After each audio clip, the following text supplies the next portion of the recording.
Hello everyone, and welcome to our second live virtual event as part of our countdown campaign to IATF 2021.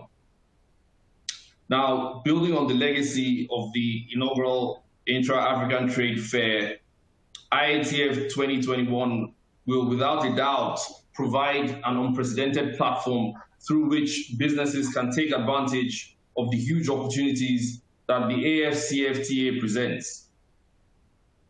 The AFCFTA is an integrated African market for over 1.2 billion people with a combined GDP of over $2.5 trillion.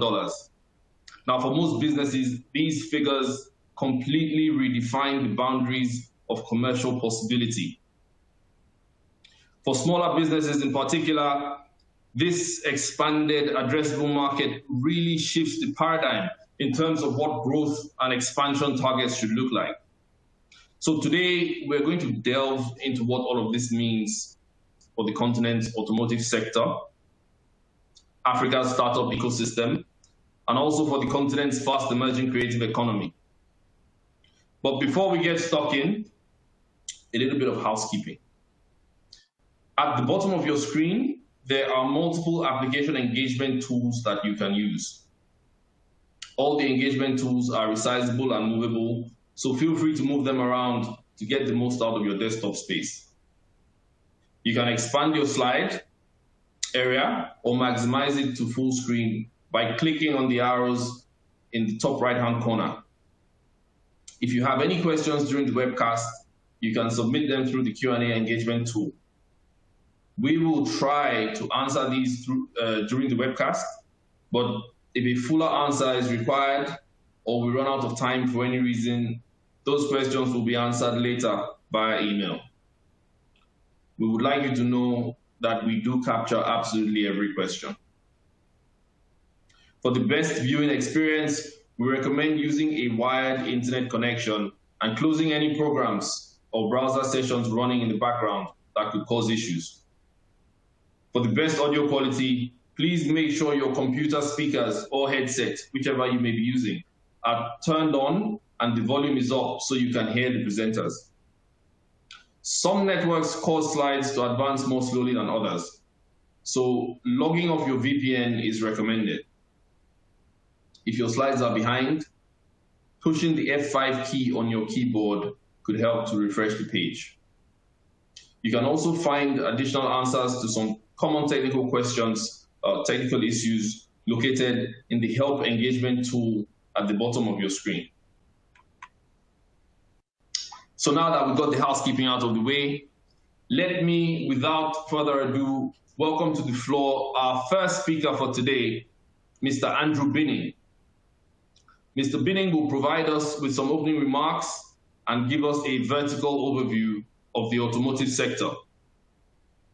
Andrew is the South African representative for the BRICS and Emerging Markets International MICE Cooperation Forum, representing the South African Association for the Conference Industry, SAACI. He has also sat on the national board of the Services SETA and is a past president of the Exhibitions and Events Association of Southern Africa. Mr. Binning, over to you, sir. Thank you, Odi, for that introduction. Good day to all of you. Good morning, good afternoon, good evening, depending where you are in the world. It's good to be with you today to give some introductory remarks, particularly concerning the automotive sector participating in the IATF 2021. And as has been mentioned by our MC Odi, this is the second time the IATF is taking part, but the first time that the automotive sector is being represented at the Intra-African Trade Fair. It's a Pan-African trade fair, a Pan-African event, with the host country being Rwanda, and the initiative will be held from the 6th to the 12th of September 2021. So just under a year to go before this milestone initiative will be taking place for the African continent. Just to share with you, so it's the first time that the automotive sector will be represented at the IATF. There are a few opportunities via mainly a 7-day exhibition or trade show, as well as a 1-day automotive conference or forum that has been called to be coordinated by the IAAM, the African Association of Automotive Manufacturers. So those are the two key parts of the automotive sector taking part at IATF. Opportunities exist for sponsorship, for exhibitors, for delegates to attend the forum. There's also a free trade and investment conference. There are matchmaking opportunities, and there's also a virtual trade fair, which is actually operational already. So those are some of the opportunities for the automotive sector to profile themselves, to meet with fellow colleagues, potential clients, existing clients, governments around Africa. So just by way of introduction, very exciting to be part of this. Our company is facilitating the automotive sector, the Automotive Pavilion at the IATF in September 2021. And we ask that you engage with the speakers today, two further speakers of myself after these introductory remarks, and engage with us and see how best you can participate and position your organization by participating at the IATF 2021. So thank you for your time. Thank you for being with us. I'm going to hand back over to Odie, who will introduce the next guest speaker, Mr. Dave Coffey. Thank you. Thank you very much. Thanks, Andrew, for those introductory remarks. The automotive sector is an extremely intriguing one, and we can't wait to see participation from that particular sector at the IATF.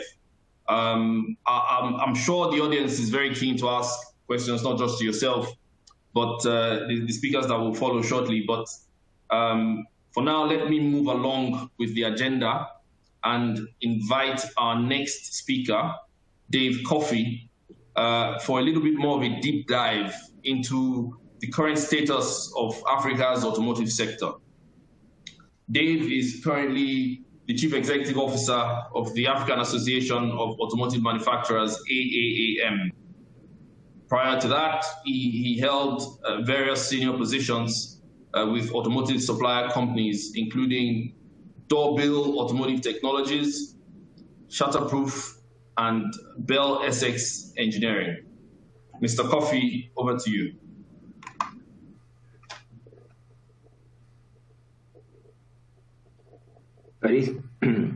Thank you very much. Can you hear me? Yes, we can. Okay, if you could just tell me if you're seeing my presentation, Odie, and then I'll go. I can see that it's on its way. Now it's up. I can see your presentation. Okay, right. And I'm just going to ask you one more question. Does it change when I do that? It hasn't changed yet. Now it has. So we're looking good. Okay. So thank you for the opportunity, and apologize for the delay, but appreciate the opportunity to share the status of the African automotive sector and the Pan-African Auto Pact vision for Africa. So just briefly as to who we are, we as IAAM, we're an automotive association focused on the continent of Africa, where our vision is to expand and deepen auto industry across the continent. And we do this by working with African governments to shape and implement policies and ecosystems that attract investors and will unlock the economic potential of the continent. Our members are global vehicle manufacturers, global component manufacturers, and service providers that can support the development of an effective auto ecosystem. I want to share some interesting statistics with you regards to vehicle sales in Africa. Odie, is this following? Has it come up, the vehicle sales slide? Yes, I can see the slide, yeah. Great. So what I'm going to share with you is 2019 and 2020 new vehicle sales in Africa. The left-hand column is 2019, and 2020 is our estimate, the IAAM estimate obviously reduced by 27.8% as a result of the impact of COVID, whereas last year new vehicle sales were 1.1 million total. It's going to come down to 839. That's our estimate now. And the three different stacks, the top one is Sub-Saharan Africa, was 92,000 new vehicles last year, dropping to 59. That's quite a big reduction of 36%. North Africa is the next light blue stack, from 533 down to 411,000. That's minus 23. But interesting that Egypt has seen a growth in sales, not a reduction.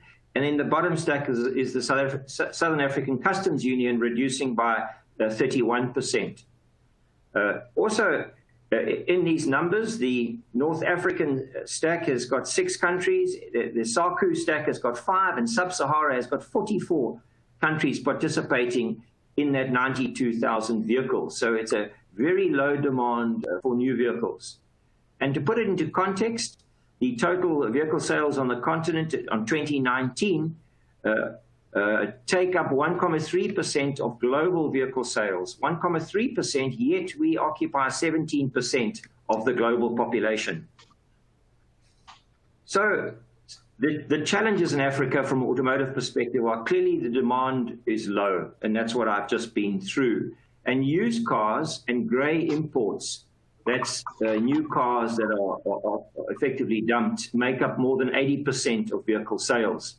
Affordability of new vehicles is a challenge, and the political will, interesting one, to support the medium-term economic benefits of a effective auto industry can be overshadowed by the short-term gains of customs revenue for imported used vehicles.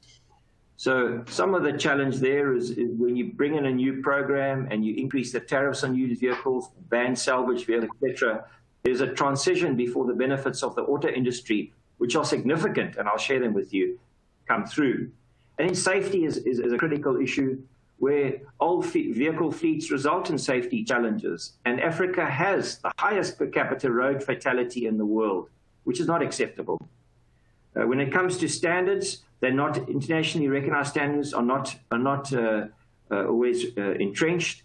And there are many small automotive production facilities on the continent in semi-knockdown form as a result of ineffective auto policies on the continent. And the auto industry plays a disproportionately small manufacturing role in Africa. And it's only South Africa and Morocco that have successfully and competitively industrialized their auto industries, with production volumes of around 1 million vehicles coming from these two countries. This next graphic shows you that Africa is lagging with regards to mobility. On the left axis is the vehicles per 1,000 inhabitants, and you'll see many countries around the world displayed on this graphic, and on the x-axis is the GDP per capita. And the motorization rate of Africa on average is at 44 per 1,000 individuals, and that's the bottom left-hand corner where you see the purple shading. The African countries are generally in there, with South Africa the most developed automotive market in Africa, with a motorization rate of around 170 plus. But the global average is 180, and Europe is at 602 vehicles per 1,000 inhabitants, with USA at 830. So we are lagging with regards to mobility. I want to reflect on the ASEAN success story, and that's the Association of Southeast Asian Nations, where with strong policy measures and the integration of the ASEAN market to function as a single market, and then having favorable tariffs between the ASEAN and neighboring countries, it's attracted substantial foreign investment. And in the bottom right-hand corner, you can see there that in 2018, the total vehicles produced in this area was 4.4 million, and the vehicles sold in the area was 2.6. Obviously, with a substantial export trade balance to other nations around the world because of the competitiveness of this region. And that came about as strong policy measures and key actions to get that right. I'll focus on the India versus Africa comparative here.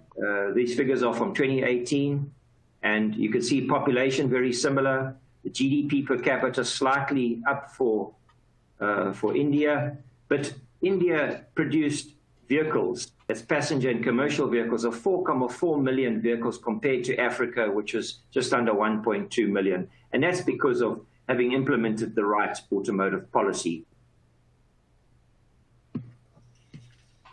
So if you consider in Africa the unprecedented population growth, the growing middle class, where the GDP per capita across the continent is rising from $598 2000 to $1,589 in 2018, and estimated to grow to 2,340 by 2030. The continent is tech savvy with over 1 billion mobile subscriptions already out there. There's rapid urbanization, and by 2025, over half of Africa's population will be under the age of 30. So that we believe that African markets could represent the next major opportunity in the automotive sector globally, if not the last opportunity. So I want to reflect here the benefits of a fully integrated and competitive automotive industry, of what they've done in the example of South Africa. So in 2019, you can see the industry assembled 631,000 vehicles, contributed 7.2% to the GDP of the country, with massive export earnings of $11 billion, employed in direct manufacturing 30,000 people in assembling vehicles, and in component manufacturing alone 80,000. But if you consider the entire employment in the value chain, from mining and agriculture, where products are used in manufacturing components for the vehicles, there are 900,000 people which are employed throughout, directly and indirectly, to support the auto industry. So the economic benefits of having a fully fledged and integrated auto manufacturing sector are significant from what you've just seen. But globally, not all economies have auto industries, as economies of scale are critical, as it is a very competitive industry. So we believe a pan-African auto sector will be established around hubs we call nodes of assembly in the south, the west, the east, and the north of Africa, and a spread of value-adding activity, component manufacturing in neighboring economies and countries. So like the Asian example, country partnerships have been an important part of the development of auto industries globally. There are other examples like the Mercosur, Mexico, and EU-Turkey region too. So critical to the success of the Pan-African Auto Pact is the political willingness to implement the required auto policies and ecosystems.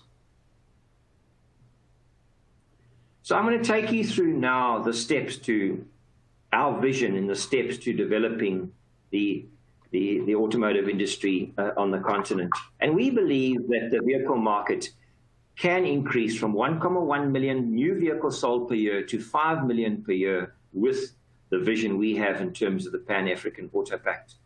So in the first step, you have the development of assembly hubs across Ghana, and I take the case, across Africa, sorry. I take the case of Ghana, where the Parliament of Ghana approved their progressive automotive policy in March. And VW has invested already. They are manufacturing, assembling vehicles under semi-knockdown conditions. And there are other OEMs that I'm aware of that will commence the assembly of vehicles over the next 6 to 9 months. So we're also in discussions as AAAM with the Nigerian government, the Kenyan government, and the Ethiopian government with regard to their policy and giving input into the draft policies. And hopefully they will implement progressive policies in the future.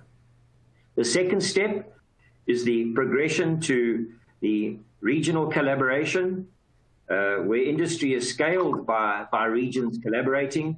And I share an example, and this is illustrative. We could also do it for the East African community. but where one country might be assembling passenger vehicles, another one might be assembling commercial vehicles in the region, and you'll have certain countries manufacturing components in supplying to these assembly hubs. And this is according to each country's comparative advantage. So we see big benefit taking place from regions collaborating, and where the countries supporting the hub in assembly, as I mentioned earlier, not all countries can be hubs. They will also purchase vehicles from the hubs to bring about scale.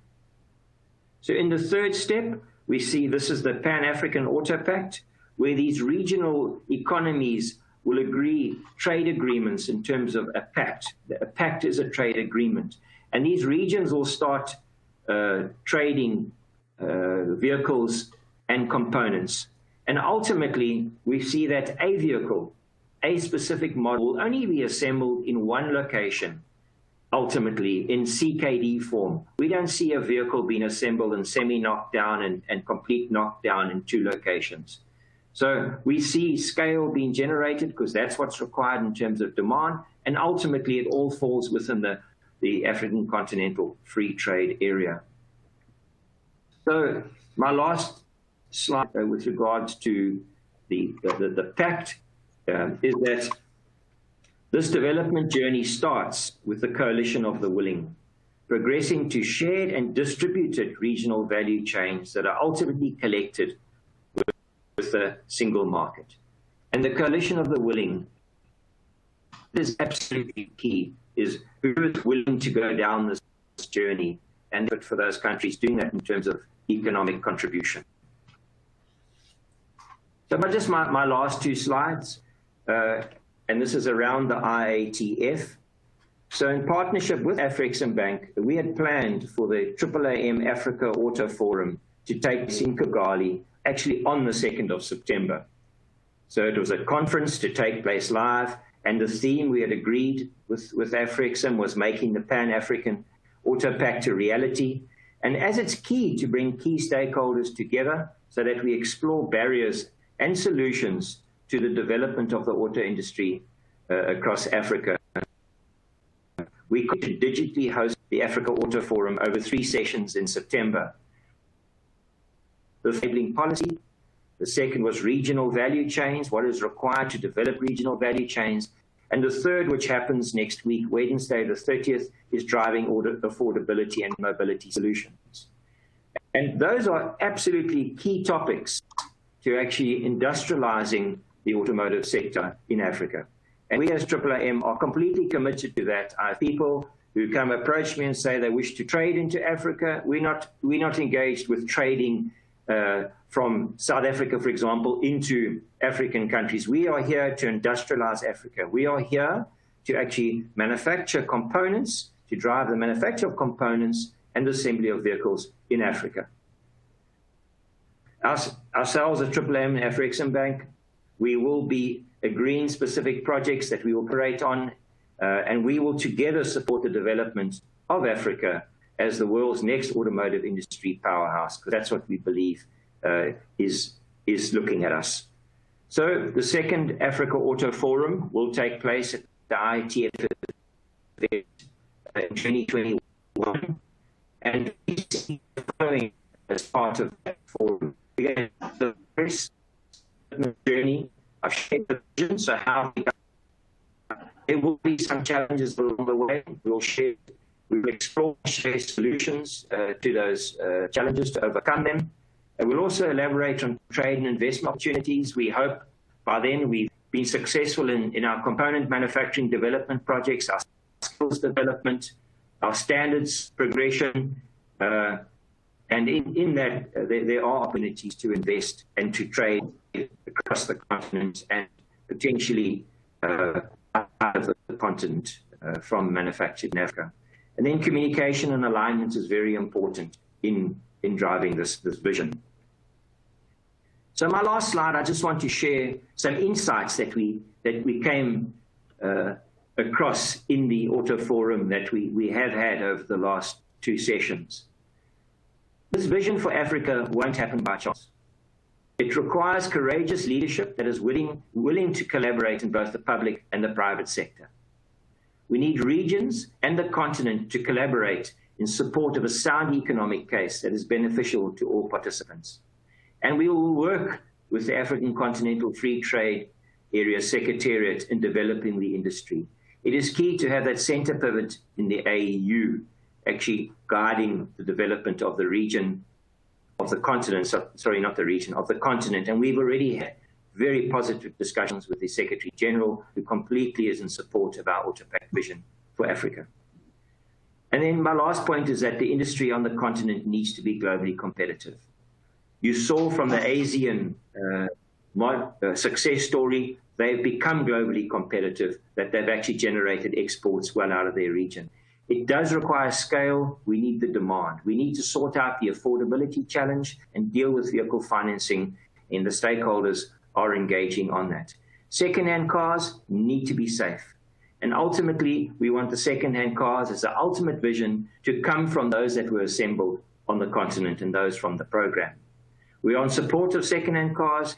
I just want to make it clear about that, but they need to be safe.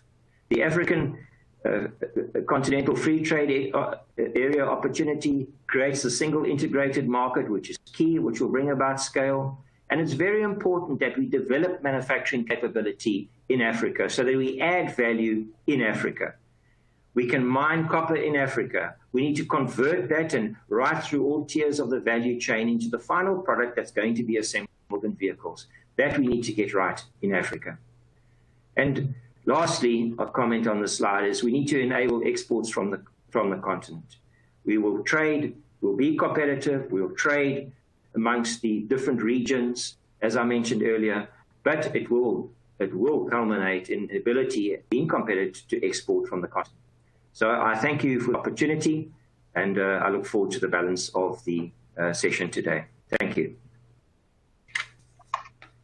Excellent. Thank you so much, Dave. Thank you for what was an extremely insightful overview of the automotive landscape in Africa.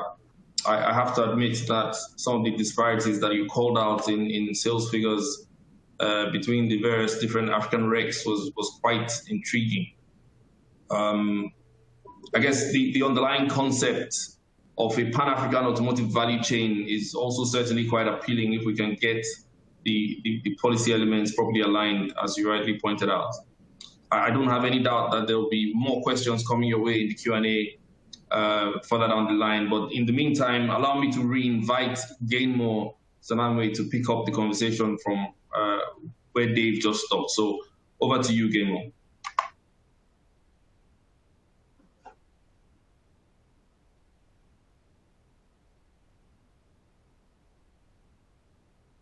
Thank you very much, Odi, and Dave has actually made my job very, very easy because he has covered some of the key issues that are critical to actually have a successful automotive industry.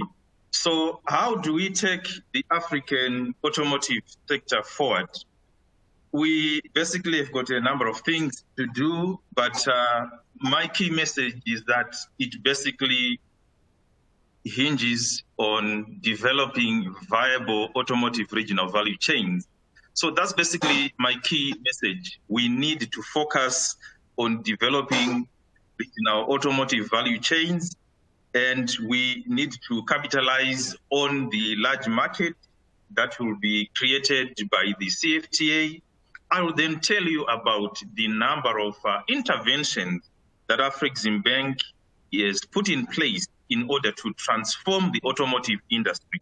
So the concept of a regional value chain, I think, is well known. You've got basically the R&D, product development and branding. Then you've got a range of suppliers and manufacturing and assembly. Then there are those who are involved in the distribution. So that's basically what we have in terms of the automotive value chain. But the other issue that I want to touch on is that with all those various players, the original equipment manufacturers and the component suppliers, you actually have got great scope to actually develop the automotive value chains. And a good example of the value chain is what the Airbus industry actually did. And there are a lot of lessons that Africa can actually learn from that Airbus industry, where France was actually manufacturing some engine pilots, and the Germans were also doing other components, the fuselage, and you had the UK coming in with the engines from Rolls-Royce, and you also had Spain. So the governments and the private sector came together and made it possible to have Airbus. So the same concept can actually be applied to the African automotive sector. And as Dave has rightly pointed out, what we need is a large market. We cannot rely on the different 55 markets that are fragmented. We need to create a large market, as we have seen in Asia, whereby, for example, Thailand was concentrating on pickup trucks, and Malaysia was also focusing on some passenger cars.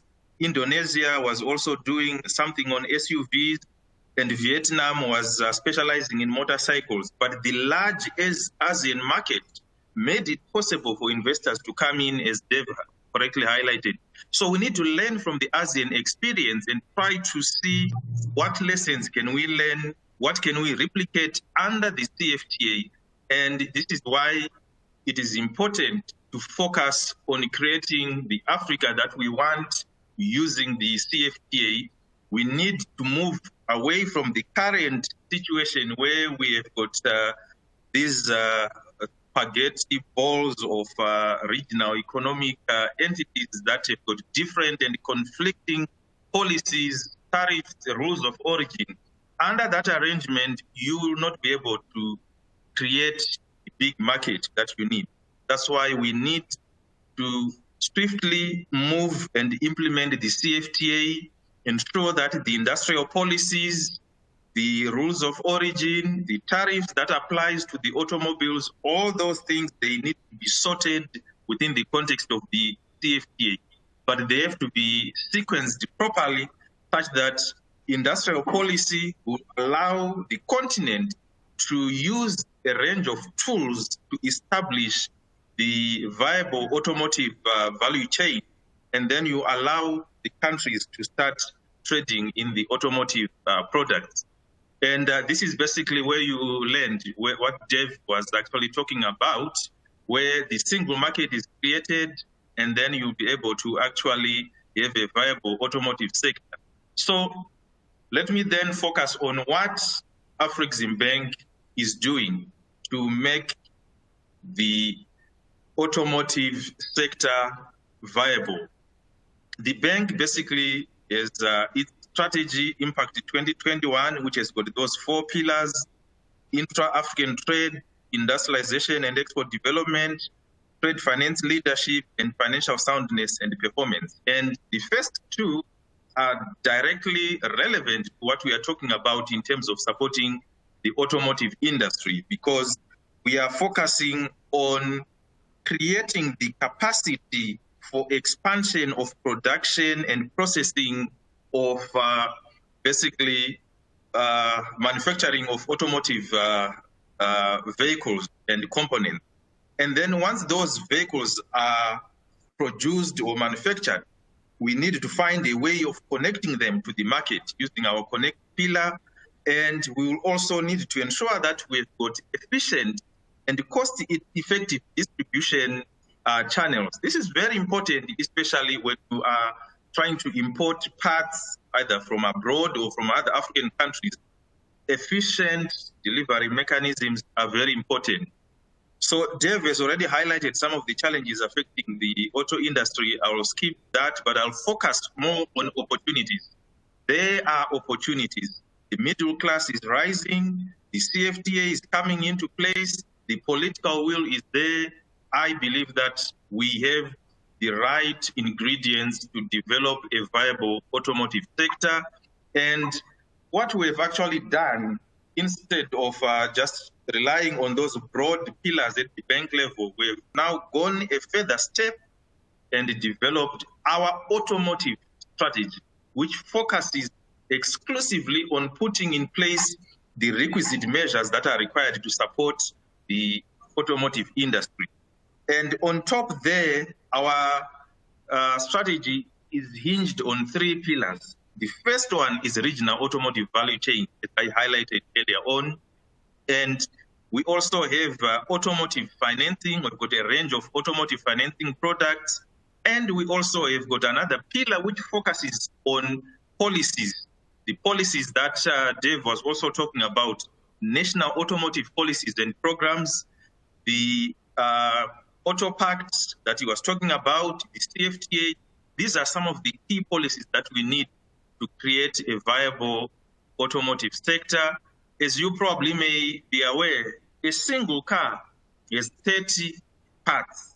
So in my view, this provides a good opportunity for countries to then do value chain mapping and try to see which components, which parts can they actually produce and supply to the car manufacturers. And this has to be done in a coordinated fashion to ensure that you actually create the scale that is required. And we can take an example of South Africa being a hub in the Southern African region, and Zambia could actually supply copper wires, and another probably tier 1 or tier 2 supplier could actually produce those wires in Zambia and even go into electromagnetic field and supply the OEMs based in South Africa. Zimbabwe, for example, could produce lithium batteries, and we could actually have Botswana supplying wire harnesses and chloride batteries and leather. This is basically the value chain approach that we are talking about. And what the automotive industry will do is that it will also catalyze the development of other sectors like the steel. You need to ensure that you also have got a viable steel industry, the plastic petrochemicals industry. These are some of the industries that will benefit from a viable automotive industry.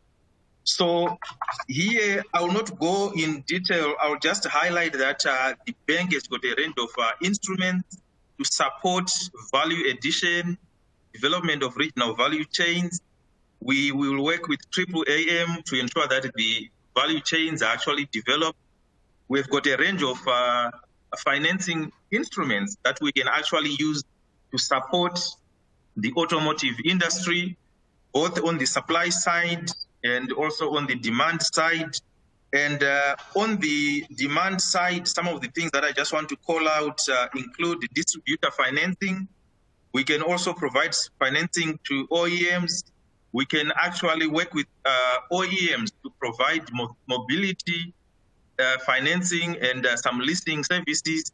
So these are some of the things that we've actually put in place. And we also have got a range of guarantees that we can provide to ensure that if there's any OEM that wants to come into Africa, the bank will be able to assist in terms of de-risking those transactions or projects to ensure that when an OEM moves, for example, to Ethiopia or to Nigeria, we will be able to also provide the necessary guarantees and assurances to the OEMs and component suppliers that they will be able to do their business safely there.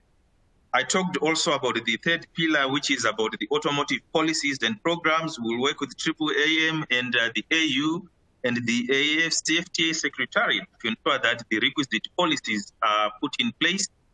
And these are some of the interventions that we have. And I've already talked about the finance. Another intervention that I want to talk about is the support that we provide in terms of developing the auto parks. We are currently supporting the development of industrial parks and export processing zones. But since now we are focusing on the automotive sector, we are also now providing support to develop specific auto parks that will ensure that all the requisite infrastructure is there to allow the development of automotive industry. We are also working on harmonizing standards in the automotive sector, working with the Africa Standardization Organization, ASO, and the AU. We have already started harmonizing a number of these standards. This will help to address some of the issues like homologation and so forth. And Dave has already talked about the IATF that we are working on together. And in terms of auto financing, I've already called a number of these other products. The other one that I want to call out is supply chain financing. We will also develop a specific product tailored towards automotive supply chain financing to ensure that the automotive manufacturers will have at least enough time before they can actually pay the suppliers. And on the other hand, the suppliers will also have early access to financing, and both will not be impacted in terms of their balance sheet when you use the supply chain financing. So these are some of the things that we are doing on the financing side. And we also have got a transit guarantee facility that will allow goods to be able to move all the way from Lagos to Abidjan under one transit bond. That will actually reduce the costs in this sector. And we actually heard about the automotive pacts, and also we've got a range of advocacy programs that we'll be putting in place. And to conclude, I believe that the future of the African automotive industry is very bright, and it can be done efficiently following a coordinated regional value chain approach where we focus on sharing the production network and getting benefits from localization rather than trying to compete with each other. We need to pool our resources together and collaborate. And in this context, the national automotive policies and programs are very critical, as well as the continental automotive strategy to create the scale and tie it to the CFTA, which creates a huge market for the automotive sector to flourish. We have seen that there are some examples that we can learn on from ASEAN, from the EU Airbus, and if we actually work together with AAAM and OEMs and all the key players, including the government, I believe that we will be able to establish viable automotive industries, and the bank will provide a range of financing and facilitation interventions. And we look forward to seeing you at the IATF in Kigali, Rwanda, from 6th to 12th September. I hope by then AAAM will have done more in terms of developing regional value chains that we can showcase. Thank you very much. Thank you so much. Thank you, Gainmore, for really helping us to put the concept of the regional value chain into operational perspective. You really made it easier for us to internalize what it is that the sector needs to do. I think it's clear from what you said, and also from what Dave said, that countries need to identify the different competitive advantages in the value chain, and once they do that, they can begin to develop manufacturing capacity in those areas. And of course, Afreximbank will be there all the way to support them. I can already see questions specifically around the bank's instruments of intervention, which you alluded to, Gainmore. But we'll explore those in more detail during the Q&A. For now, at this juncture, I think it would be good for us to shift gears a bit and begin to contemplate the role that startups, which are mostly youth-led, by the way, can play in terms of building the Africa that we want. So while some schools of thought portray Africa's youth bulge as some kind of a ticking time bomb, other people actually consider the 420 million people aged between 15 and 35 who live in Africa today to be one of the continent's greatest assets. Africa's youth demographic drives the startup ecosystem, and these guys have increasingly demonstrated capacity to create solutions, not just solutions that amount to tactical fixes to local problems, but these young innovators have continuously shown that they have what it takes to anchor Africa's industrial revolution.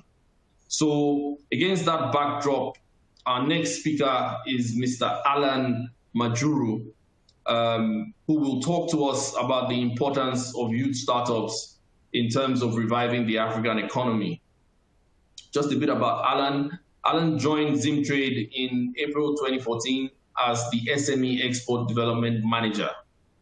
He was later elevated to acting Chief Executive Officer in March 2018 and was confirmed as the substantive CEO in September of the same year. Mr. Majuru has also served as chairman of Zimbabwe's Agricultural Marketing Authority Board since October 2019. Alan, the floor is yours. Thank you. Thank you very much, Odi, and good day to all the participants and viewers. I think I'll start and give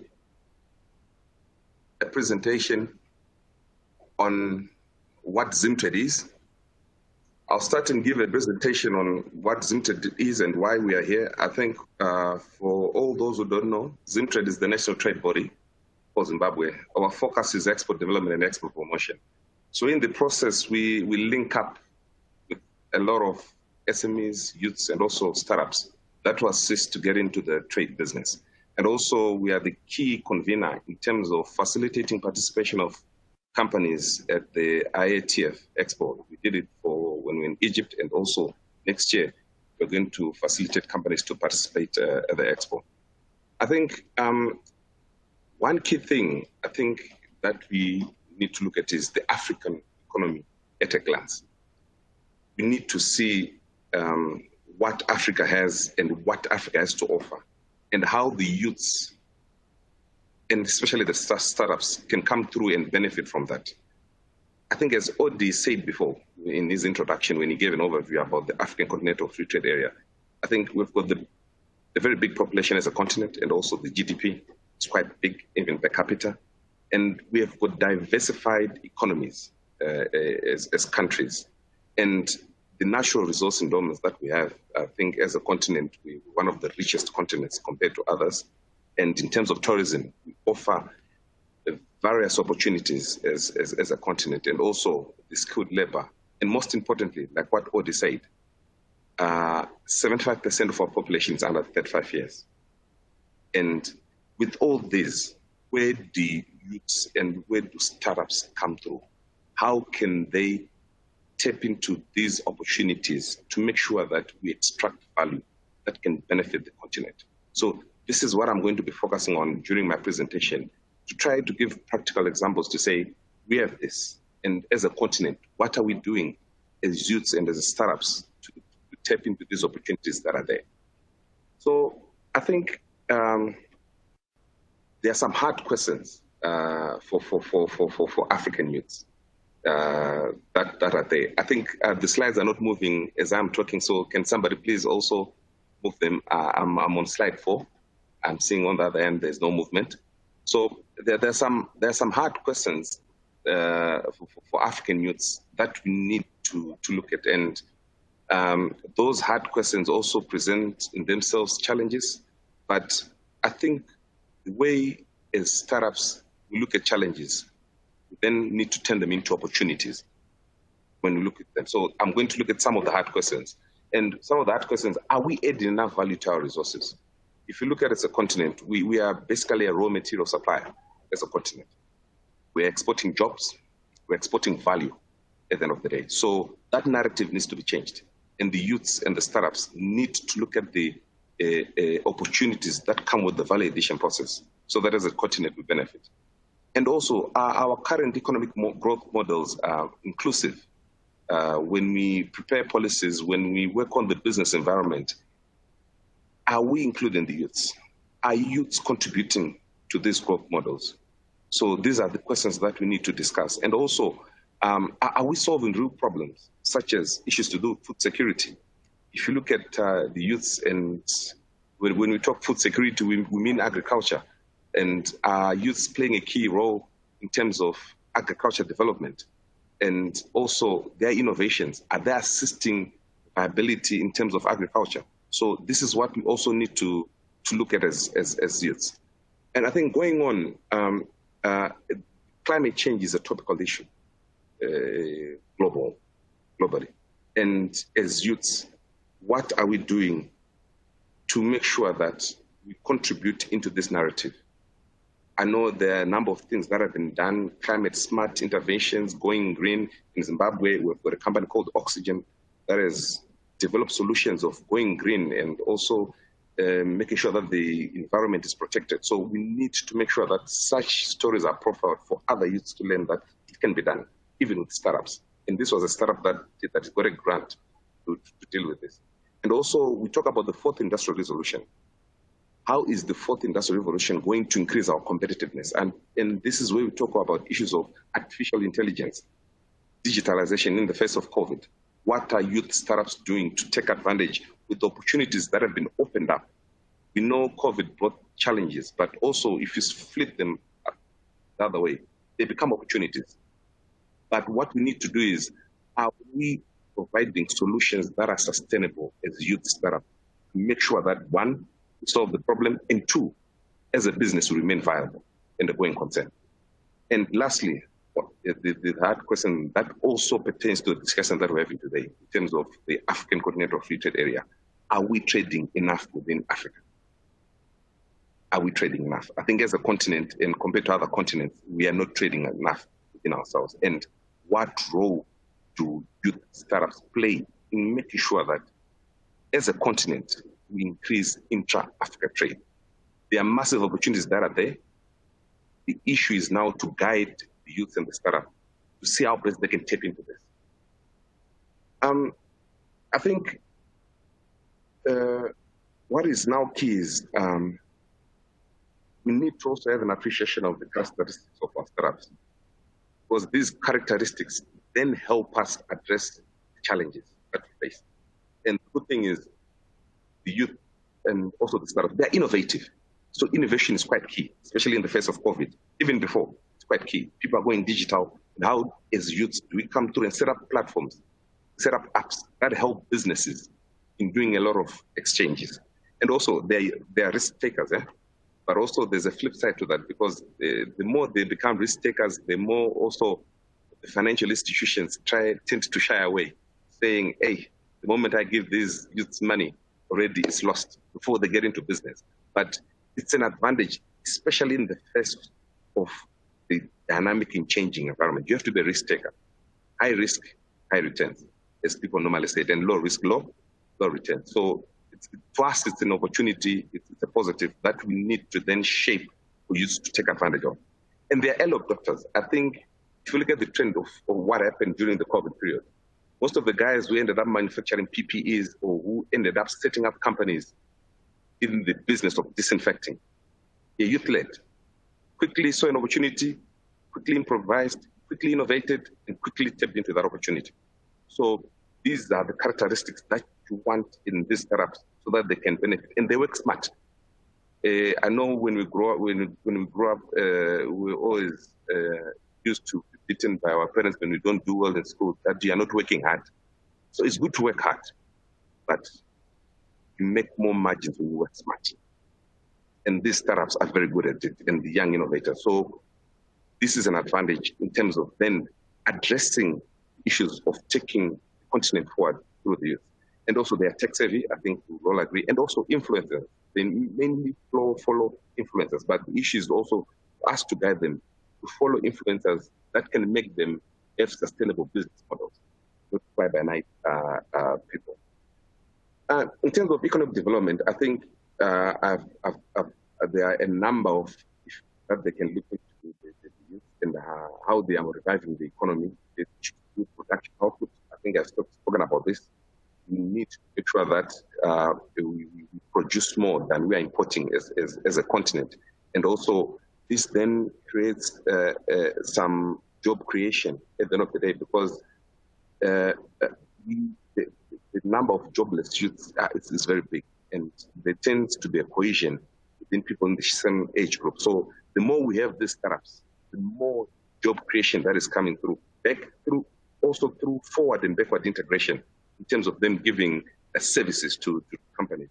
And also networking is quite key, because your network is your net worth. So it's very key for these startups to network, so that at least they learn from it. There's no need for us to reinvent the wheel. Let's build on what is there and also improve on what's there. And infrastructure development, I think if you look at IATF, infrastructure development is quite key. And it's difficult for us to trade within ourselves because the infrastructure is not supportive. It's a challenge. But if you look at it the other way, it presents an opportunity for people who want to get into the construction industry, people who want to put in place platforms that can enhance trade in countries in Africa. So these are, we've got a lot of youth, especially, I'll give an example in Zimbabwe, where these guys are involved in the export of horticulture.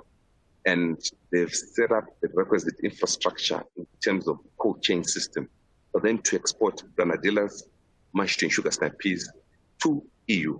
And most importantly, actually, they're even exporting to DRC as we speak. So infrastructure development on its own right creates employment, but also improves how we do business as a country. So there are a lot of opportunities that are there, and also issues to do with value addition. I think we've got a lot of startups that are into value addition, harvesting baobab, value addition, producing juice. We've got some youth who have just recently created banana flour powder, and are now exporting food packaging.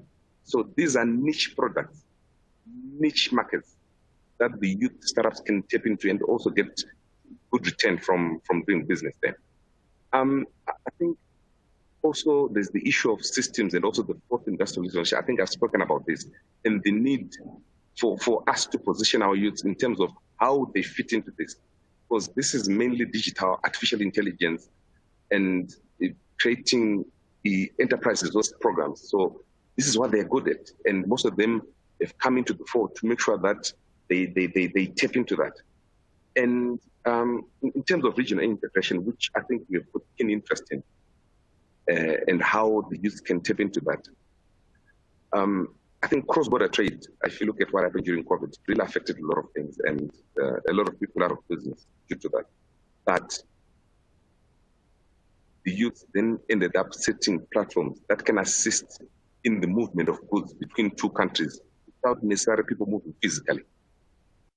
And even ourselves as Zimtrade, we're in the process of launching what we call Shop at Zim, that will facilitate the movement of goods despite the travel restrictions that are there. So these are issues or things that we need to look at so that there's trade creation and the youth can facilitate intra-Africa trade, both from a block perspective and from a continent perspective, for things to on moving.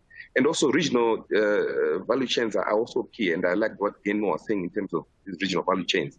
So I'll give an example. Way back in Zimbabwe, we used to make a component of BMW. Why I'm mentioning BMW, if you talk to youth about BMW, they get excited. But we need to give them opportunity for them to produce something that can be part of that brand. So in short, they need to be incentivized so that the youth startups can meaningfully contribute to the economy.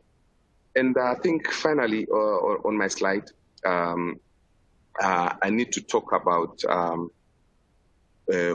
what the youths need in terms of a supportive environment for them to step into these opportunities.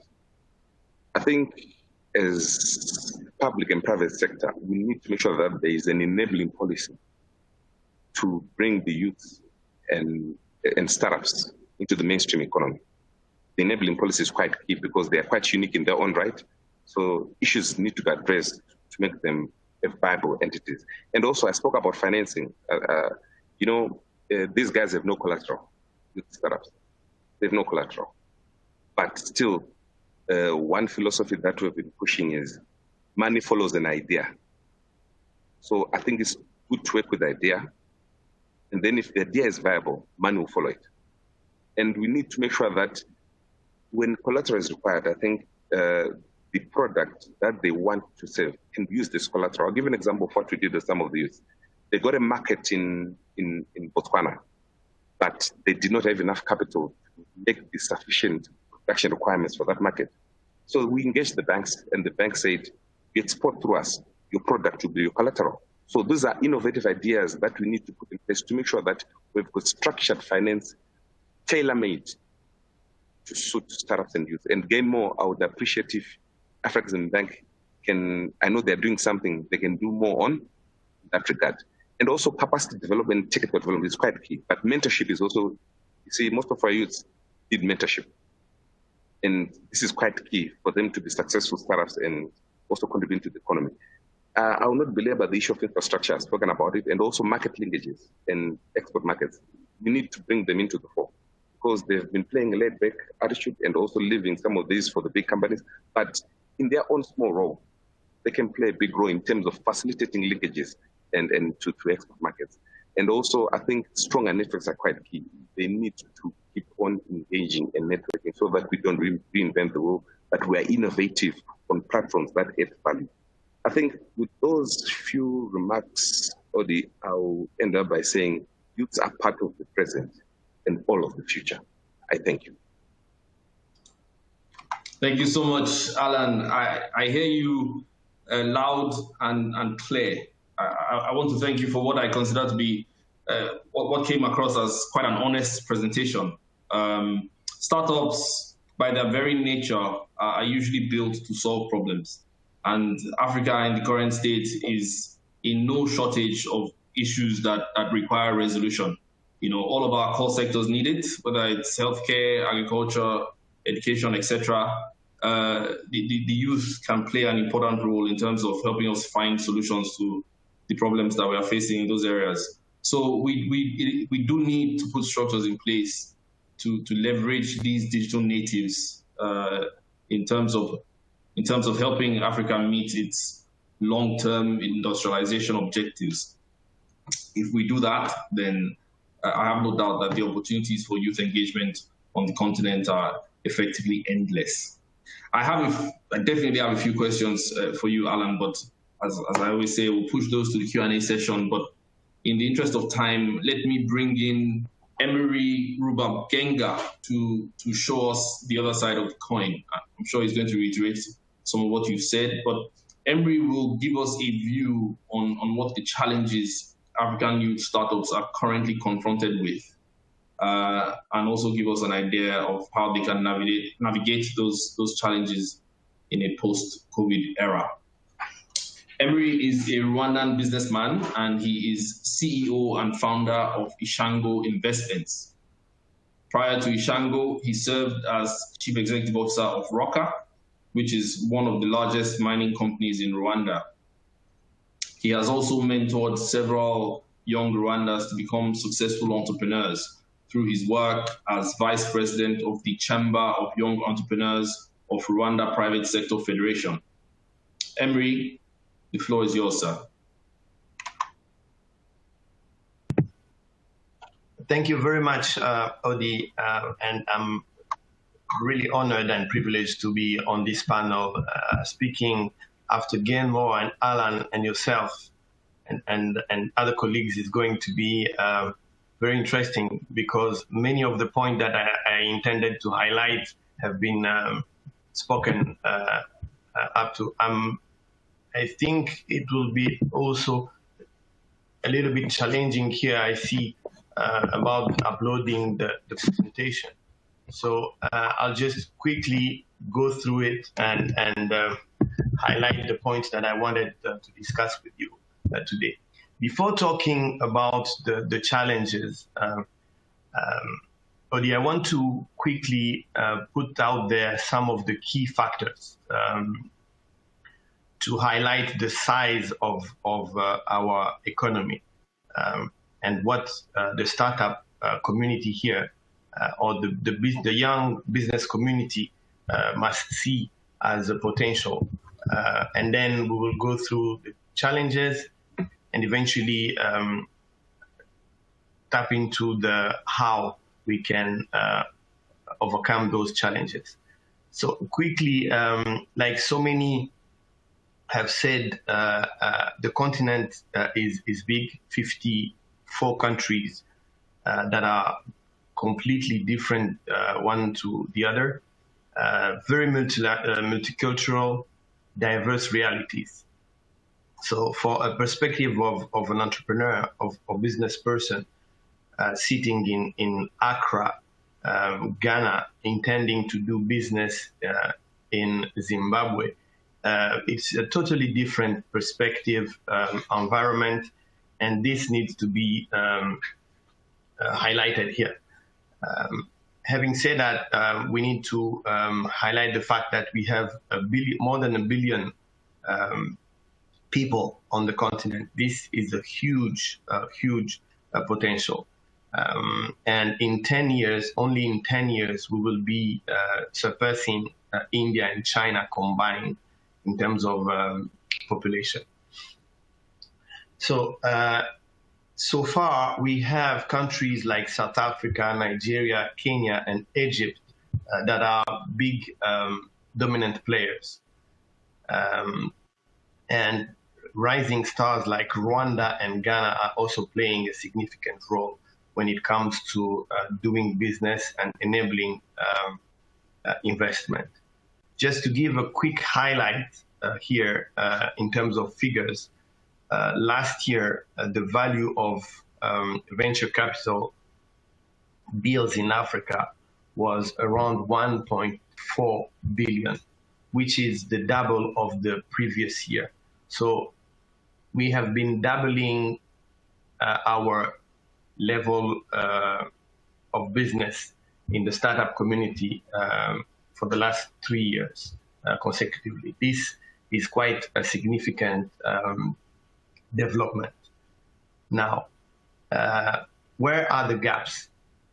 There are huge gaps between us and the rest of the world. We need to be aware of them. We need to kind of do our homework in evaluating where we are and where we could be, so that we become very strategic in how to implement or tap into all the strategic initiatives that governments and our leaders have put together. I'm here talking about the Africa Continental Free Agreement. So in order just to see what is the potential, we need to also know the environment abroad, outside of our continent. Just to give a perspective, you know, the top 10 best startup ecosystems are here, located in the US or America in general, and European Union. Why? Because they invest in research and development. Something else that I need to highlight here that I would like to discuss, there are a bunch of different instruments that exist in those environments. You have venture capitalists, we have private equity firms, we have different instruments that are available. Just to give an example of Silicon Valley, while I said it's a $1.4 billion was the big envelope of deals that has happened in 2019. In Silicon Valley, we had emergence of 73 unicorns in 1 year, meaning companies valuating more than $1 billion. So just to show a little bit of perspective to the outside world. I'll end these highlights of gaps by the example of the $107.5 billion infrastructure gap that Africa has, which can be seen as an opportunity as well as for us entrepreneurs. But this is the case. This is things that we are facing, and we need to be aware of them in order to strategically position ourselves. So coming back on the challenges, I think here are 5 of them that I wanted to highlight that many young entrepreneurs, be it in infrastructure or manufacturing, or even in the creative industry, are facing. So we're talking about the startup capital. Capital is a big impediment, like rightly mentioned by Alan earlier. The youngsters don't necessarily have the collateral to talk to the financial institution and get financed by them. So a very innovative, just to repeat some of the comments made earlier, very innovative formula needs to come up. Infrastructure, when you don't have good roads and when there is no internet or there is no power or sometimes lack of water, it is a big impediment to do business. The third one for me would be the enabling environment. Some countries have done a tremendous job in changing some laws and regulations, enabling investment environment to be more friendly. I'll talk here about Rwanda, Ghana, and the like. Mauritius, they are very pro-business. But in general, when you go in Africa, and then I would like to give an example of a country that I visited 3 days ago, where talking to a manufacturer, a pharmaceutical manufacturer, he was telling me how he intends to transform his business and start trading. I said, come on, you're employing people, etc. And he said, no, look, it's becoming difficult. I can't compete with people importing my, competitors' products. It becomes extremely more expensive to manufacture locally compared to just import. So these are things that are big impediment to do business for youth in particular, but for the startup world in general. So the 2 last challenges will be the market and competition. So the market, like highlighted earlier, is a bit challenging, sometimes very expensive to do business and very inefficient. Last point, which is also a very big challenge, would be competition. Just imagine in the creative industry, we have fantastic clothing companies or designers like Alfadi or Motions, to name a few. But imagine when they compete on the ground with brands like LVMH, Louis Vuitton, Hermes, etc. So these are things that, and in other parts of the world, we see some other formulas that they apply to kind of incentivize the local production. So what is the way forward? Like earlier, Alan has highlighted some of the solutions. I think public and private sector in Africa needs to work hand in hand. We need to be more educated in terms of our youngsters needs to be more educated on opportunities. Just to quickly give a comment, I was just asking how many people might have downloaded to participate in this call. I would have loved to get 10 times more the number of the people attending, because knowing about what Afrexim Bank can provide should be a priority for our youngsters. So information, we need, they need to get more informed, more financial literate, and education-wise, it is important that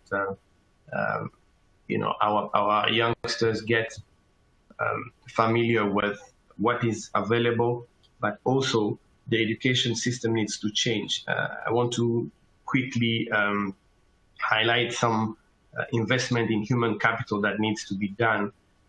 It is starting. We have initiatives like Africa Leadership University that are marvelous, creating the entrepreneur of tomorrow. But we need much more. We need our youngsters to be educated more in terms of entrepreneurs than job seekers. In terms of way forward, there is also a lot of homegrown solutions that have the last 5 to 10 years populated the market with initiatives that are to be recognized. To name a few, Afrexim Bank has fantastic innovative solutions for financing that they were introduced to us earlier by Genmo. Africa 50, and there are many more. But sometimes we see young entrepreneurs coming from other continents to tap into these very solutions and make a good business case. And of course, afterwards, employ people, and we are very happy about that. But we would love to see more of our own as well get their hands dirty in tapping into those opportunities. So the use, maybe the last point in terms of how to bridge the gap and move forward would be the use of technology. Africans are very resilient people, and we have fight with several things before the COVID-19 and won. So I believe with the use of technology, a lot of things can happen, and our youngsters are doing a tremendous effort in their daily life. You can see lots of startup initiatives that are making great progress all over Africa. I think with the technology, we will definitely connect more. Maybe I'll end up my presentation with this last example. That there are fundamental issues that we having as a continent that we need to work on, and we need to work on hand in hand, private and public sector. Talking about things like xenophobia in some part of the continent, it is great to invite entrepreneurs to go beyond borders and do business with one another and tap into the opportunities. But there are lots of effort that needs to be done at the leadership of the continent so that we can smoothly do business with each other and tap into this 1.3 billion that will soon be even much bigger than India and China combined in terms of population. So I'll end up here, Odi, and of course, be available for question and answers. Thank you so much. Thanks, Henry. That was extremely insightful, very detailed. I will say the financing gap in Africa's startup ecosystem is certainly something that we're very cognizant of at Afrexim Bank. And in that regard, the bank is actually actively conceptualizing a venture fund under its equity investment program. That sort of intervention is critical, especially in the context of some of the barriers to finance that you actually highlighted, like the fact that a lot of the time these startups lack collateral. When you contextualize things within the fact that the cost of borrowing in Africa, for the most part, is prohibitive to smaller businesses, and the fact that a lot of the time they don't have a profit history. All of those factors together mean that access to equity capital is usually critical to enable scaling and expansion of startups. The bank is also developing an SME program that will address some of the other gaps that you alluded to, like the need for capacity building, the need for market access, and also to help push the policy debate towards an enabling environment for startups and SMEs in Africa. I'm pretty certain that there will be more reactions to that presentation in the Q&A, but at this juncture, I'd just like for us to put the spotlight on an area where there is immense potential for African youth startups to make a significant impact. Now, over the past few years, Africa's creative industries, led by a generation of youthful creatives, have had a major impact on the global stage. Creatives are redefining the way Africa is perceived by breaking down stereotypes and negative perceptions. These digital natives are able to achieve this by leveraging their access to technology, platforms, and content that alters traditional notions, borders, and audiences. As the population of the African continent continues to increase exponentially, governments are concerned about how best to tackle the increasing unemployment rates among the youth population. The creative and cultural industries, film, television, music, fashion, visual arts, design, etc. All of these subsectors provide fantastic opportunities to boost job creation, create youth employment, and reduce poverty, while providing much needed diversification to the African economy.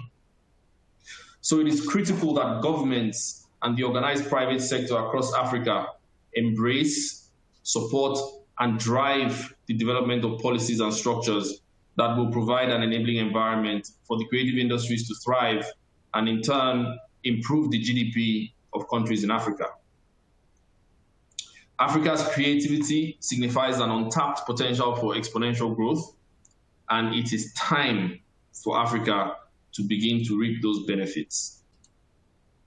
So in that context, Afreximbank and its partners will continue to put structures in place that ensure that Africa's creatives continue to shine, not only as individuals, but also as an internationally acknowledged sector. In this context, IATF2021 will center a creative program aimed at showcasing these policies and interventions, as well as celebrating the creatives themselves. The program will run over 7 days and culminate in a high-profile 2-day creative industry summit that will see Africa's top talents sharing their experiences, their insights, and views on the most relevant topics that impact Africa's creative industries today. In addition, an exhibition will host a live stage and space for expertly curated daily performances, creative showcases, and informal discussions with some of Africa's most successful creatives, encompassing the range of creative industries from film, music, fashion, design, poetry, theater, and beyond. The Creative Africa program at the IATF is a unique opportunity for both businesses and individuals to network, to learn, to do business, and ultimately to be inspired. So please sit back now and enjoy a short video on the Creatives program at the IATF 2021. Thank you.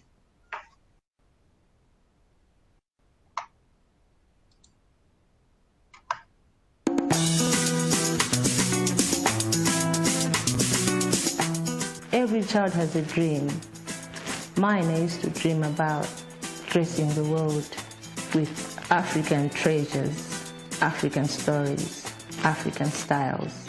My successful journey has taught me a lot, that it's not only just dreams, but it requires a lot of strategic framework that has to be done according to what your vision is.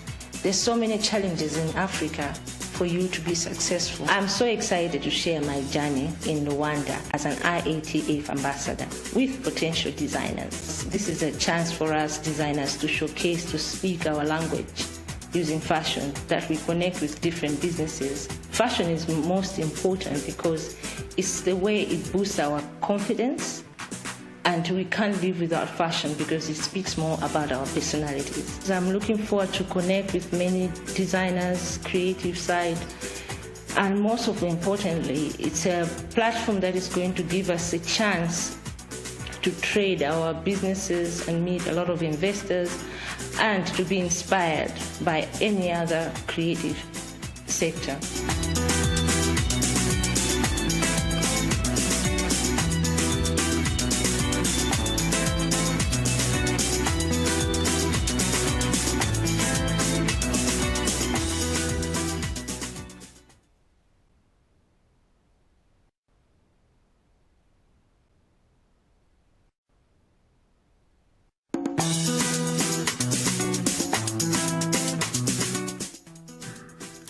I am George Gashara, the managing partner of Hiva Fund, and I am very, very grateful to be with you today.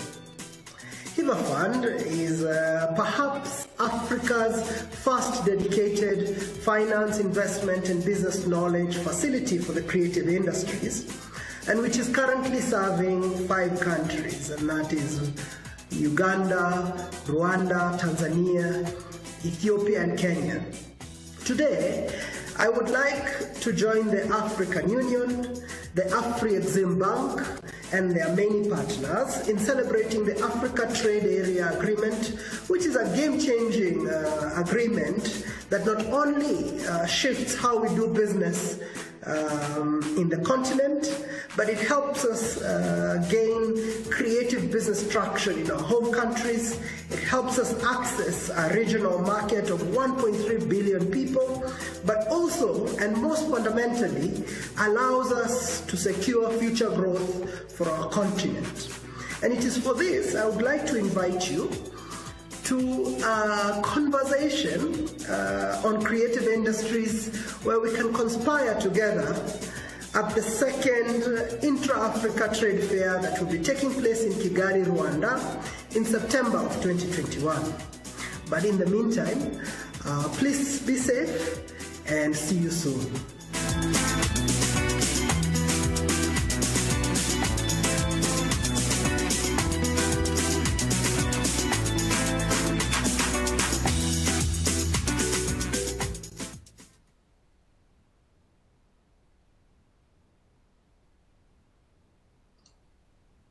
Thank you very much. Thank you very much. I hope you enjoyed those videos. And again, if there's any questions with regards to what you saw, please feel free to post them in the Q&A box. We are now going to move into the last part of today's session, which is the Q&A. That is your opportunity to ask all of the speakers that you've heard today any burning questions that you might have. I've been looking all morning or all afternoon at the Q&A box, and there's a ton of questions. I understand we only have 15 minutes, so I'm going to go quite quickly and try and get through as many of them as possible. I'll also like to appeal to the speakers to be as concise as possible, just to enable us to get through as many questions as we can. So without further ado, I will push the first question out to Gain More. It's a question around the requirements for accessing Afrexim Bank's interventions, financial interventions in the automotive sector. I think there's a particular reference to guarantees. Are you able to let us know how what the requirements are for accessing Afrexim Bank guarantees to import automotive equipment from Europe to Africa? Over to you, Gainmore. Thank you, Odi, and that's a very good question. And it's actually one of the things that we took into account when we were developing our auto strategy. We have got a range of guarantee facilities that we actually provide. So what I would urge the person with asking the question is to email us, send us your request. We will look at it. We've got a criteria that we use to actually assess how best we can provide the guarantees or the other support in terms of auto financing. So send us your specific request, and we basically deal on it on a case-by-case basis, taking into account basically the credit history of the applicant and so forth. So it's good that there's interest in guarantees, and we welcome those. Just send us your request. We will respond and walk you through our internal requirements to ensure that you've got access to those facilities. Thank you. Thank you very much, Gainmore. I'm going to send the next question your way as well, if you don't mind. Someone would like to know, from your perspective, how and if the AFCFTA captures the African automotive sector as a priority sector, and whether it is one of those areas that the African Union is actively looking to promote in the short to medium term? Thank you very much, Odi. I think we have actually been engaging with the African Union Commission as well as the Secretary General for the AFCFTA Secretariat, and the automotive sector is one of the topics that we've actually been discussing. It's a topic that has been discussed at high levels, and the AU and the Secretary General are keen to work with Afreximbank to ensure that we support the automotive sector. We are actually looking at developing regional value chains, working with AAAM, and we are also looking at working with various players to ensure that the industrial policy, the tariff offers that are currently being formulated, the rules of origin, they also take into account the need to develop a viable automotive sector. So these are some of the things that are really high on the agenda. Of course, there are some sensitivities, and there are some of the issues that we're actually looking at, but we believe that if we work together in the context of collaboration and through the regional value chain approach, we will be able to ensure that we have a viable automotive sector that will benefit all the key stakeholders, including various countries. Thank you. Thank you very much for that answer, Gilmore, which I believe really got to the heart of the question. I'm going to push a question out now to Alan Majuru.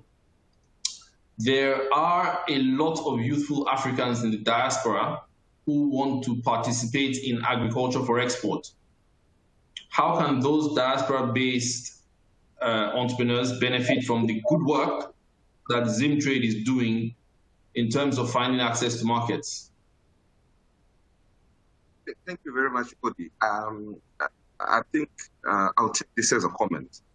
We are very much open to such proposals, and we've done a lot of work. For instance, this year we started to run a program called Eagle's Nest, mainly supporting youth enterprises that are not into the export business. And after 1 year, we need for them to be in the export business. So this is one such platform where we're assisting youth to do the same. And for those interested, they can get in touch with us. You can go to our website or at tradezimbabwe.com, or even follow us on Twitter, Zimtrade Alerts. We can give them all the information they need as a group to facilitate for them to export. At the end of the day, I also get a bonus because I'm paid to grow export. So yeah, that'll be good for me. Excellent. Thank you. I think there's another one for you here. This one is around the use of disruptive technology, such as artificial intelligence. The disruptive nature of technology can be real. How would you suggest these disruptive risks can be minimized, especially for SMEs? Thank you very much, Odi. I think when we look at artificial intelligence, even new technology, we should also look at the backward and forward integration. I know sometimes it means people being displaced, people becoming jobless, but with efficient systems, you also get a system that requires more input into it. So it means people have to work more to produce more so that it gets into the system. And also outward, you need more people to then assist in terms of packing, etc., for the goods to then get to the market. So I think the issue is also to have an open mind and look at both forward and backward integration models that can assist in making sure that when we have disruption, we get positives out of the disruption rather than negatives. I think that is fair. I think that makes perfect sense. What I want to do is push out another question, this time to Emery, but I think we'll also be quite keen to hear your position on this particular question, Alan.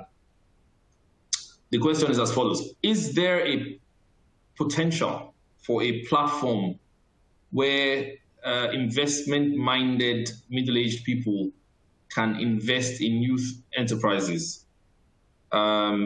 I guess the underlying concept here is, do we need an investment portal, an investment platform where people who are not necessarily youth, but are interested in supporting youth enterprises can put their money? Thank you very much, Odi. This is a fantastic question that will allow me to deep dive into something very important. I think business leaders in Africa need to be closer to the youngsters in business. I'll just give an example of the Western world. 20 years back, companies like General Electrics and Ford were leading, and then were leading the show in terms of business. And then came, startups like Google, Amazon, Facebook, you name them. And today, if you look at the top 25 biggest company in the world, you will see there is nowhere to be seen all these big corporations of yesterday. This will also happen in Africa. It is a wonderful opportunity for business leaders of today to mingle with the startup community and invest. So angel investing is the future for the continent. Private equity, venture capitals are some of the instruments that are not yet or Series A or Series B type of investment instrument that are not yet seen on the continent should be seen very soon. So we need our youngsters to be also ready on a high alert mode to tap into the opportunity. So it's both ways.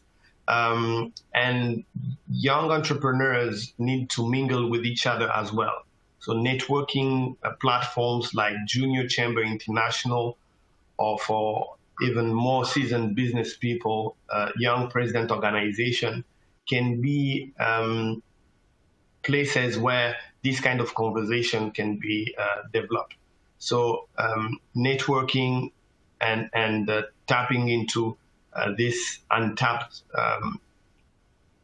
platforms you were mentioning is key. So I really support that, and with the help of organizations like yours, I'm sure we are going to get a lot of fruits very soon. Thank you, Emery. I'd like to hear Alan's perspective, but then after that, I'll pivot to a related question with regards to the role that bodies such as the African Union and the RECs such as ECOWAS should be playing in terms of driving this agenda. But Alan, over to you. Thank you, Odi. I think I concur with what Emery said. I think there are a lot of platforms that are there, but I think the idea is to now structure them to respond to the need that has been raised, to make sure that also there are safe platforms to facilitate investment so that the youth can be supported. So I think Emery has really said a lot on it. I will not belabor repeating what he said. Okay, no, that's great. So, in that sort of broader context, what sort of role do you think that bodies such as the African Union, ECOWAS, and the other sort of development finance institutions should be playing when it comes to influencing policy, lobbying, and providing direction for venture capital and retail funding for SMEs? This is for me. Either of Emery or Alan. Whoever feels more strongly about it.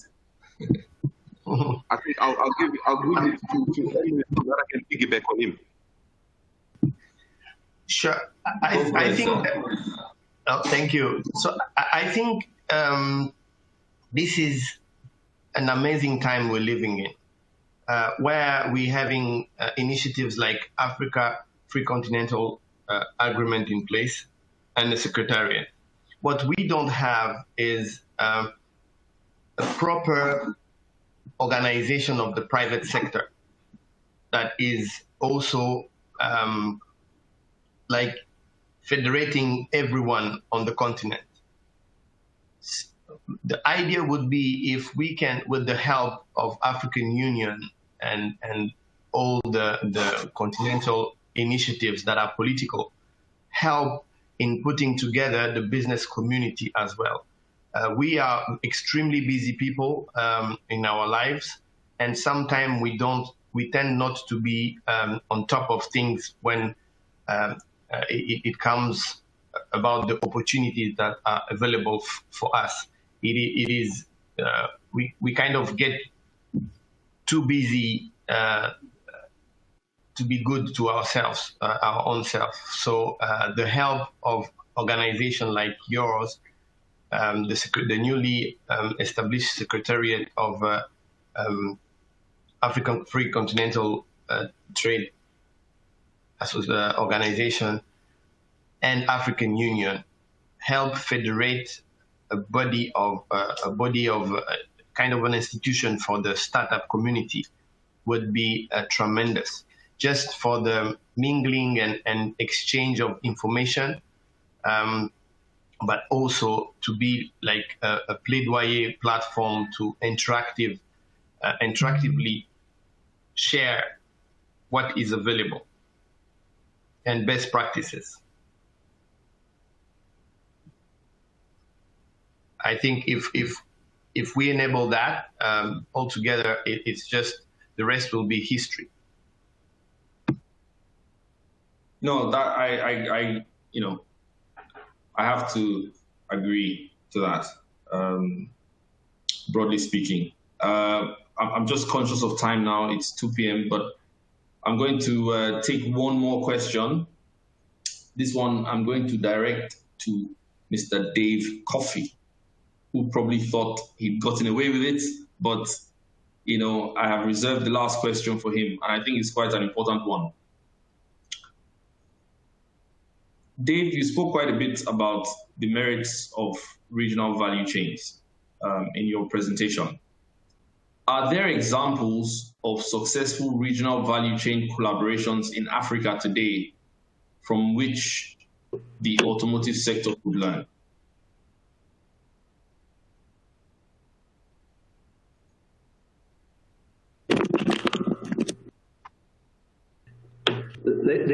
There are some component manufacturers in Morocco and South Africa that effectively can export product. However, I'll be honest, there's a lot of work to be done, in my view, is to do research and understand what Africa offers in terms of from raw material to full value added to develop the value chain effectively. So I think it's a huge opportunity, and we need to put our minds to actually to develop that effectively. There are certain products that use, whether it's certain export products from steel manufactured in South Africa that are exported, which I'm fully aware of. But I think we have to get down to some detailed work to unpack that properly, and we as IAAM are going to do that work. And then it requires collaboration between the regions on how we add the value. So I think it's quite limited, and it provides an opportunity. Thank you. Thank you so much, Dave. And thank you, everyone. Thanks to each and every one of you who have participated in this webinar today. It was our second live session. The next event is taking place on the 29th of September under the theme Revival of the African Economy and the AFCFTA. We really do look forward to you guys joining us again next week, and ultimately we hope to see you all in Kigali at the IATF 2021. Thank you. Thank you, Odi. Thank you, Odi. Thank you.